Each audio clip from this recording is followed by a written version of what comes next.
Hey YouTube, this is Brendan with Cusack Prep, and in this video we're going to review how to solve quadratic equations using the quadratic formula. Now, in case you've forgotten the quadratic formula, I've written it up at the top of the page here, and what we have is x is equal to negative b plus or minus the square root of b squared minus 4ac all over 2a.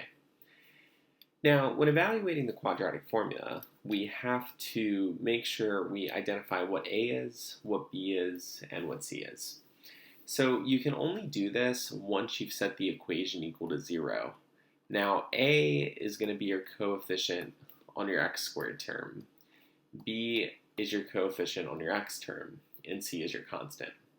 So then we want to go ahead and plug these values in. For this equation right here, I could see that a is 3, I could see that b is 2, and I could see that c is negative 6. Now, if I'm going to go ahead and plug that into the quadratic formula, I end up with x is equal to negative b, so that's going to be negative 2, plus or minus the square root of b squared, which is 2 squared, minus 4 times a times c all over 2 times a, or 2 times 3. Now, when going through the process of simplifying this, we want to work kind of in order of operations. So we always start with what's inside of the square root, because the square root effectively functions as parentheses.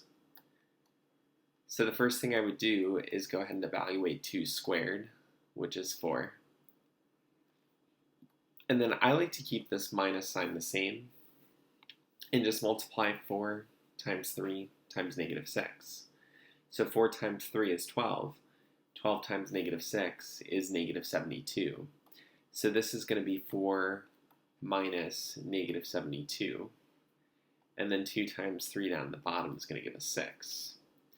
Now, continuing on, we could turn this into negative 2 plus or minus the square root of 76 divided by 6.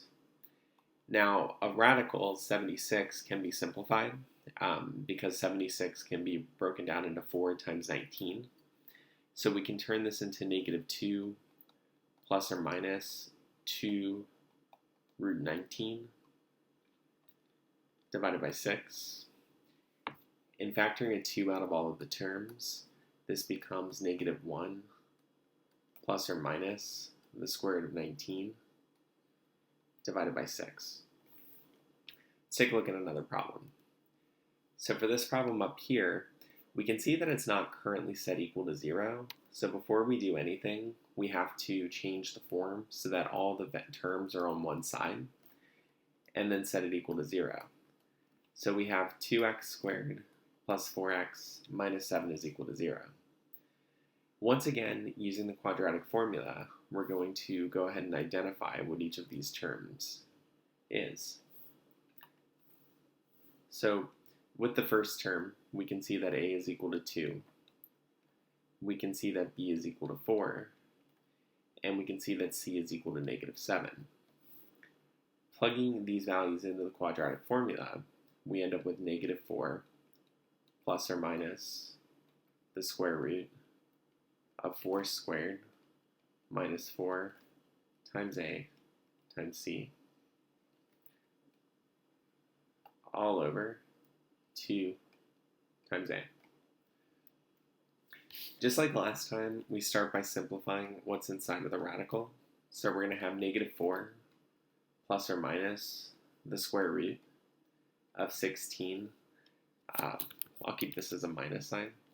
4 times 2 is 8.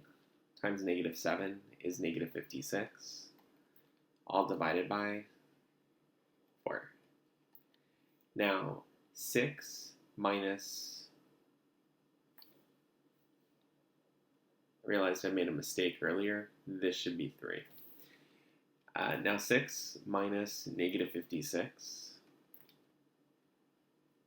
or 16 minus negative 56, well, that's going to give us 72. Now, once again, we can take a 4 out of 72, so this becomes 4 times root 18. We take a 9 out of 18, so we can actually take a 6 out of this. So what I mean by that is we take root 72, and we write it as root 36 times root 2.